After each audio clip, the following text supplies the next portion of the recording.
इस वक्त हमारे साथ अमित जुड़ गए हैं रायसेन से और हमारे साथ ब्रजेश हमारे साथ भोपाल से इस वक्त जुड़ गए हैं। तो भोपाल सबसे पहले मैं ब्रजेश आना चाहूंगा और आपसे समझना चाहूंगा आज की चूंकि महत्वपूर्ण सबसे ज्यादा यह है कि जेपी नड्डा का आज अंतिम दिन है मध्य प्रदेश के इस दौरे का और आज मुख्यमंत्री महाराष्ट्र भी जाएंगे। क्या कार्यक्रम आज के?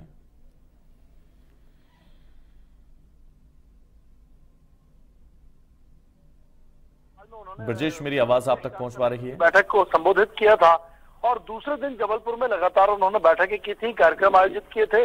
आज फिर से उनका जबलपुर के आसपास का दौरा रहने वाला है और अगर मुख्यमंत्री शिवराज सिंह चौहान की बात करें हैदर, तो वे औरंगाबाद जाएंगे। बीजेपी के दिवंगत नेता गोपीनाथ मुंडे की 8वीं पुण्यतिथि आज है, उस कार्यक्रम में भी शामिल होंगे और देर शाम तक वापस भोपाल लौटेंगे। तो ये दो वीवीआईपी मूवमेंट जो है वो आज होने वाले हैं। और इसके अलावा खबरों की अगर हम बात करें तो आज साइकिल दिनों से उसकी कई आयोजन है। पर्यावरण प्रेमी हैदर जो है वो भोपाल में साइकिल चलाते हुए नजर आएंगे। पर्यावरण का बचाव देते हुए साइकिलिंग के संदेश देने के 2 कार्यक्रम आयोजित भोपाल में इस बार किए गए हैं। चुनावों का ऐलान, स्थानीय निकाय चुनावों का ऐलान राज्य निर्वाचन आयोग कर चुका है पहले ही, और उसके बाद अब नगर निगम और तमाम सरकारी जो विभाग हैं उनमें शहरी कर्मचारियों को छुट्टियां निरस्त कर दी गई हैं। नगर निगम में भी छुट्टी देने से मना कर दिया गया है। कर्मचारियों को नोटिस देकर कहा गया है कि जब तक चुनाव संपन्न नहीं हो जाते उनकी छुट्टियां निरस्त रहेंगी। इसके अलावा पहले ही ग्राम पंचायत चुनावों का ऐलान हुआ था इधर, उसमें भी ग्रामीण क्षेत्र में चाहे वो आंगनबाड़ी कार्यकर्ता हो या शिक्षक हो या दूसरे विभागों में आरआई पटवारी सचिव हो, उनकी छुट्टियां भी कैंसिल कर दी गई थी। इसके अलावा आज मीटर होते हैं उनकी रीडिंग करने वाले 100 से सस्पेंड किया गया है। ये प्राइवेट स्टाफ के लोग जिन्होंने औद्योगिक क्षेत्र विद्युत वितरण कंपनी ने इन पर कार्रवाई की है। आरोप ये था कि गलत मीटर रीडिंग ली है और उसके विरोध में आज धरना प्रदर्शन मीटर रीडर जो एसोसिएशन है वो भोपाल में करने वाली है। जी बिल्कुल, तो ये बड़ी खबर होने वाली है। अमित चौरसिया, आपके पास आना चाहूंगा क्योंकि सीएम भूपेश ने पीएम मोदी को खत लिखा है और इसके अलावा अगर हम बात करें तो उनका आज बेहद खास दौरा कांकेर का है क्योंकि दौरे वो लगातार कर रहे हैं, कभी बस्तर तो अब कांकेर। क्या जानकारी इसको लेकर आपके पास?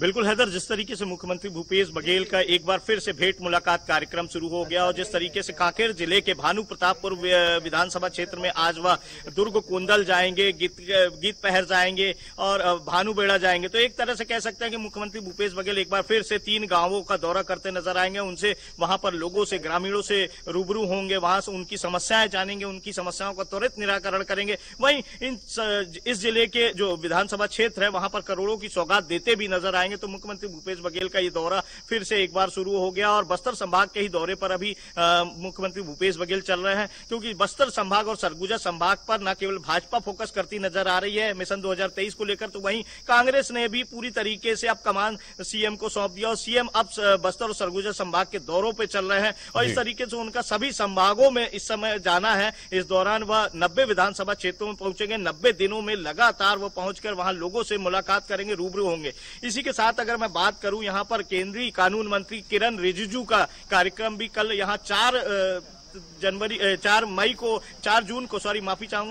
जून को यहां पहुंचेंगे और 1 दिवसीय प्रवास के दौरान वो यहां पर 8:20 पर सुबह पहुंचेंगे और इसके बाद 9:35 पर वह भाजपा कार्यालय, प्रदेश कार्यालय जो है कुशाभाऊ ठाकरे परिसर, वहां पहुंचेंगे और वहां से आयकर अपीलीय न्यायाधिकरण जाएंगे और वहां पर उनकी बैठक लेते नजर आएंगे। तो इस तरीके से किरण रिजिजू कानून मंत्री जो है उनका 1 दिवसीय प्रवास छत्तीसगढ़ का कल है। इसके साथ ही अगर बात करें यहाँ पे ओपन स्कूल की जो हायर सेकेंडरी हाई स्कूल की परीक्षाएं हैं उसको जो परिणाम है आज घोषित किया जा रहा है। लगभग 12 बजे ओपन बोर्ड ऑफिस के वहां पर इसका रिजल्ट को घोषित किया जाएगा और इस पर जो भी होगा ये सारी अपडेट्स बच्चे अपने रिजल्ट एक तरह से उसमें देख सकेंगे इंटरनेट पे। तो ये एक कार्यक्रम है और इसके साथ ही अगर बात करें यहाँ पर इस समय मैं मेफेयर रिजॉर्ट्स में हूँ जहां पर हरियाणा के विधायकों को सुरक्षा की दृष्टि से रखा गया क्योंकि कहीं ना कहीं हरियाणा में राज्यसभा चुनाव को लेकर, राज्यसभा प्रत्याशी को लेकर जो क्रॉस वोटिंग की संभावना बनी हुई है उसको लेकर कांग्रेस फूक फूक कर कदम रखती नजर आ रही है और छत्तीसगढ़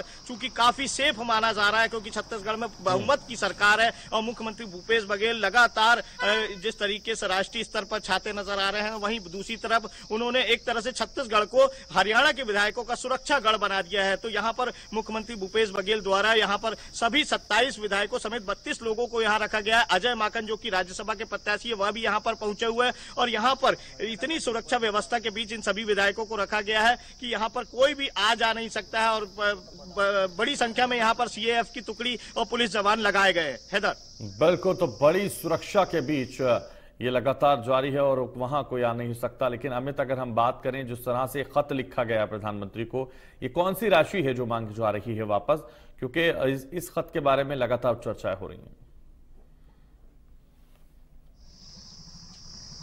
बिल्कुल, जिस तरीके से मुख्यमंत्री भूपेश बघेल द्वारा प्रधानमंत्री को एक पत्र लिखा गया और जो वित्त मंत्री हैं निर्मला सीतारमण, उन्हें भी एक पत्र लिखा गया है कि जो नवीन पेंशन है उन कर्मचारियों के हित में एक निर्णय लिया जाए। बाकायदा इसको ट्वीट भी किया गया है मुख्यमंत्री भूपेश बघेल द्वारा। तो नवीन पेंशन के जो 17,000 करोड़ की बात है तो उसको वापस करने की मांग की गई है। तो एक तरह से मुख्यमंत्री भूपेश बघेल कर्मचारियों के हित में एक बड़ा फैसला लेते नजर आ रहा है, लेकिन उन्हें इसके लिए पूरी तरह केंद्र सरकार पर निर्भर रहना है। तो केंद्र सरकार को उन्होंने एक पत्र लिखकर इसकी मांग की है। जी हैदर, बिल्कुल, तो केंद्र सरकार से इसकी मांग की जा रही है और लगातार ब्रजेश भी हमारे साथ हैं। ब्रजेश, मैं आपके पास आना चाहूंगा क्योंकि जिस तरह से लगातार हम जिक्र कर रहे थे कि अब लगातार उनका जो महाराष्ट्र का औरंगाबाद का दौरा है मुख्यमंत्री का, इस दौरे के दौरान कितने समय तक वो औरंगाबाद रहेंगे?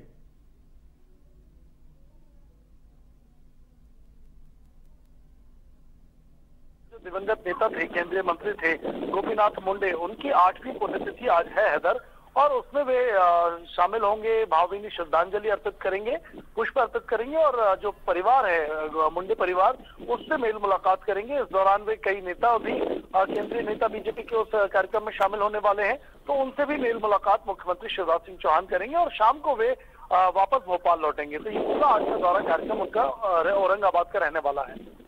कमलनाथ ने जिस तरह से प्रत्याशियों के नामों को लेकर 9 जून को बैठक बुलाई है, इस बैठक में क्या होने वाला है, किस तरह की रणनीति तय होने वाली है? निकायों के चुनावों का ऐलान किया गया है।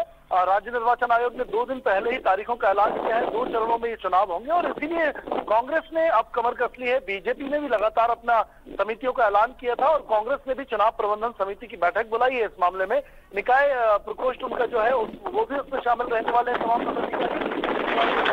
पदाधिकारी टिकट को लेकर जो दावेदार है और उन दावेदारों के नामों पर चर्चा है इस दौरान की जाएगी।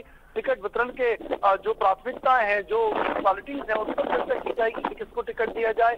कोटों पर चर्चा की जाएगी। कांग्रेस ने भी ऐलान किया था कि वो 33% ओबीसी वर्ग के लोगों को निकाय चुनाव में टिकट देगी। तो किस तरीके से पूरे टिकट वितरण की योजना रहने वाली है, कौन कौन नेताओं को टिकट दिए जाएंगे, इसके अलावा महापौर पर प्रचार होगा। तमाम रणनीति तैयार की जाएगी। आऊंगा ब्रजेश आपके पास। हमारे साथ राजेश विश्वकर्मा भी जबलपुर से इस वक्त जुड़ गए हमारे साथ। राजेश, आपके पास आना चाहूंगा क्योंकि जिस तरह से जेपी नड्डा का आज तीसरा दिन है और अंतिम दिन है इस दौरे का, जबलपुर वो आज रहेंगे, क्या किस तरह के कार्यक्रम हैं, कहां कहां जेपी नड्डा आज रहने वाले हैं और उसके बाद कब वो वापस दिल्ली के लिए रवाना होंगे?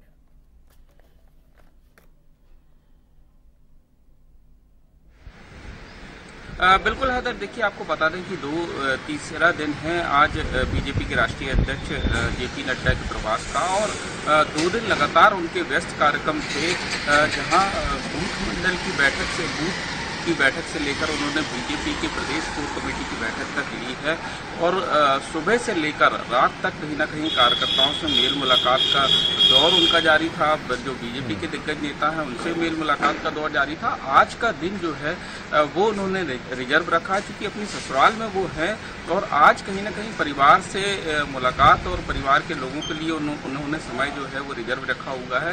1:30 बजे जो है वो डुमना एयरपोर्ट से दिल्ली के लिए रवाना होंगे। होंगे। लेकिन साथ में जो मध्य प्रदेश के मुख्यमंत्री हैं शिवराज सिंह चौहान वो साथ हैं, साथ ही बीजेपी के प्रदेश अध्यक्ष वी.डी. शर्मा वो भी साथ में है।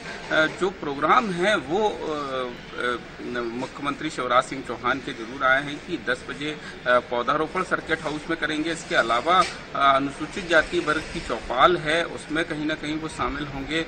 एक चौपाल जो है वो पूर्व विधानसभा के बल्दीकोरी की दफाई में है 10:30 बजे, और फिर 11:30 बजे जो उत्तर मध्य विधानसभा है उसके राम मनोहर लोहिया वार्ड में इस चौपाल का आयोजन किया गया, जिसमें वो शामिल होंगे। जो अनुसूचित वर्ग की परेशानियां हैं जो चौपाल के माध्यम से वो सुनेंगे और वहाँ जो है वो लोगों से मुलाकात करेंगे। इसके अलावा अगर बात की जाए तो पिछले 2 दिनों में लगातार भारी मीटिंगों का दौर जो है, बैठकों का दौर बीजेपी में चला है और कई टिप्स और कई सुझाव जो है वो संगठनात्मक सुधार के लिए दिए गए हैं। अगर बात की जाए तो कल देर रात भी जो है बीजेपी की बड़ी बैठक बीजेपी के संभागीय कार्यालय रानीताल में चलती रही। अगर बात की जाए तो जिसमें प्रदेश के मुख्यमंत्री शिवराज सिंह चौहान, प्रदेश अध्यक्ष वी.डी. शर्मा सहित कई प्रदेश के मंत्री जो है इस बैठक में शामिल थे। और साफ तौर पर जिस तरीके से निकाय चुनाव का बिगुल बज चुका है तो कहीं ना कहीं जो मुद्दा था वो इन चुनावों को लेकर था, 2023 की तैयारियों को लेकर था। जो महाकौशल अगर बात की जाए तो महाकौशल में 2018 के चुनाव में जिस तरीके से बीजेपी का गढ़ महाकौशल माना जाता था और सेंध जो है कांग्रेस ने लगाई थी, 24 सीटें 38 में से जीती थी और 13 में बीजेपी को संतोष करना पड़ा था। तो कहीं ना कहीं फोकस जो था महाकौशल में सीटें बढ़ाए जाने को लेकर था। किस तरीके का चयन होगा, अगर निकाय चुनाव की बात की जाए तो प्रत्याशियों का चयन किन स्तर पर होगा, ये सारी चीजें कहीं ना कहीं इस पूरी बैठक में डिसाइड हुई हैं। और अगर बात की जाए तो कल दिन में भी कार्यकर्ताओं को संबोधित बीजेपी के राष्ट्रीय अध्यक्ष जे.पी. नड्डा ने किया था, जिसमें साफ तौर पर युवाओं को जोड़ने की बात की थी। कल दोपहर में बड़ा आयोजन हुआ था जिसमें यूथ कनेक्ट अभियान के तहत युवा जोड़ो अभियान जो है वो था और 15,000 से ज़्यादा जो महाकौशल के युवा हैं वो इस संवाद कार्यक्रम में शामिल हुए थे। और साफ तौर पर जो फार्मूला राष्ट्रीय अध्यक्ष की तरफ से दिया गया 17 और 18 और 70 का, कि मतलब 18 साल के जो युवा हैं उनका स्वागत कहीं ना कहीं किया जाए और जो 18 साल के लोगों का स्वागत किया जाए और 70 साल के जो लोग हैं उनका कहीं ना कहीं उनसे संवाद किया जाए। तो जोड़ने की कहीं ना कहीं टिप्स जो है वो उनकी तरफ से दी गई। एकजुटता लाने का संदेश जो है वो उनकी तरफ से दिया गया कि जो मीटिंगें होती हैं बीजेपी की युवाओं की, उनमें कहीं ना कहीं टिफिन लेकर वो आए और एक साथ बैठकर कहीं ना कहीं खाना वो साथ में खाएं, ताकि जो लोग हैं, जो युवा हैं वो एक दूसरे को जोड़ सकें। तो तमाम तैयारियां जो है वो कवायद हैदर 2023 के विधानसभा चुनाव को लेकर है, क्योंकि निकाय चुनाव उसका सेमीफाइनल माना जा रहा है। तो इस पर कहीं ना कहीं फोकस है और जो पूरा संदेश है वो महाकौशल के को लेकर है कि अगर बिल्कुल। तो आज अंतिम दिन है राजेश, और ये काफी महत्वपूर्ण इसलिए है क्योंकि अब जिस तरह से दौरा हुआ है और 3 दिवसीय दौरा 2023 से पहले ये दौरा काफी मायनों में खास है क्योंकि मिशन 2023 है और कहीं कोई कमी नहीं छोड़ना चाहते, चाहे राष्ट्रीय अध्यक्ष हो, चाहे मुख्यमंत्री हो, चाहे प्रदेश अध्यक्ष हो। इसलिए इस दौरे को काफी खास बनाया गया और 18 से लेकर 60 तक के लोगों के बीच में एक समन्वय बनाने की कोशिश भी जे.पी. नड्डा ने की है, एक नया संदेश देने की कोशिश की है। उन्होंने युवा यानी यूथ और बूथ को मजबूत करने का जो काम है भारतीय जनता पार्टी का, वो पूरी तरह से यहां नजर आया।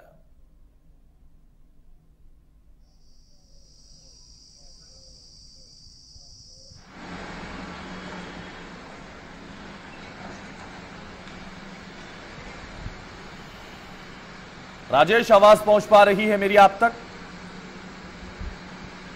यूथ और बूथ मजबूत करने का काम जे.पी. नड्डा ने किया है और इन 3 दिवसीय दौरे के दौरान किया है क्योंकि 2023 मिशन है।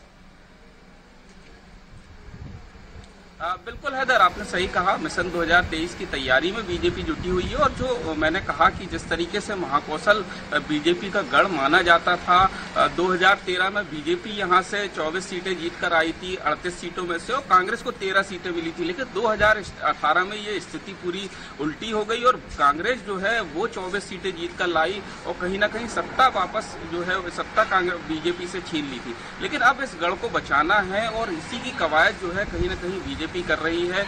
जो युवा संवाद अभियान था, युवा जोड़ो अभियान था, उसमें कहीं ना कहीं महाकौशल के युवाओं को संदेश दिया गया, उनको जोड़ने के तरीके जो है टिप्स राष्ट्रीय अध्यक्ष की तरफ से दिया गया। इसके अलावा दिन भर जो प्रदेश कोर कमेटी की बैठक थी उसमें भी कहीं ना कहीं इन मुद्दों पर चर्चा हुई है कि महाकौशल के गढ़ को कैसे बचाया जाए, कैसे सीटों को बढ़ाया जाए, क्योंकि अभी जो स्थिति मध्य प्रदेश महाकौशल की है उसमें 13 सीटें बीजेपी की है, 24 सीटें कांग्रेस की हैं और 1 सीट निर्दलीय के खाते में है। तो कहीं ना कहीं पूरा फोकस बिल्कुल तो हर तरह से बूथ और यूथ को मजबूत करने का काम भारतीय जनता पार्टी कर रही है और मिशन 2023 को साधने की पूरी कोशिश भी है। अमित, बहुत ही छोटी सी जानकारी आपसे चाहेंगे और ये मैं चाहूंगा कि किस वक्त मुख्यमंत्री कांकेर का दौरे के लिए निकलेंगे?